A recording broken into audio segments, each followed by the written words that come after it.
দেশের ২৪ জেলায় শৈত্যপ্রবাহ বয়ে যাচ্ছে। সর্বনিম্ন তাপমাত্রা রেকর্ড করা হয়েছে ৭ ডিগ্রি সেলসিয়াস, যা গতকালের তুলনায় সামান্য বেশি। একই সঙ্গে শৈত্যপ্রবাহের আওতায় থাকা জেলার সংখ্যাও কিছুটা কমেছে। রাজধানী ঢাকা সহ দেশের বিভিন্ন এলাকায় তাপমাত্রা সামান্য বেড়েছে। রংপুর ও রাজশাহী বিভাগের সব জেলায় শৈত্যপ্রবাহ অব্যাহত রয়েছে। এছাড়াও শৈত্যপ্রবাহ বয়ে যাচ্ছে গোপালগঞ্জ, মৌলভীবাজার, কুমিল্লা, ফেনী, খুলনা, যশোর, চুয়াডাঙ্গা ও কুষ্টিয়ায়। রংপুর ও রাজশাহী বিভাগে মোট জেলা সংখ্যা ১৬। এর সঙ্গে আরও ৮ জেলা যুক্ত হওয়ায় মোট ২৪ জেলায় চলছে শৈত্যপ্রবাহ। বুধবার দেশের ৪৪ জেলায় শৈত্যপ্রবাহ ছিল।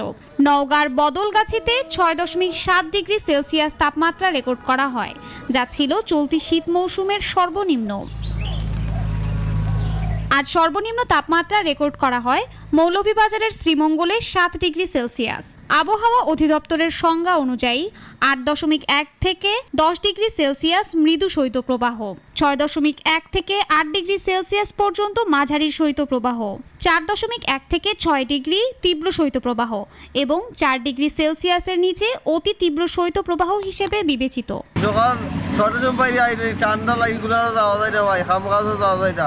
ঠান্ডা খুব কষ্ট করতেছি, কতদিন ধরে আমরা সূর্য দেখা পাই নাই।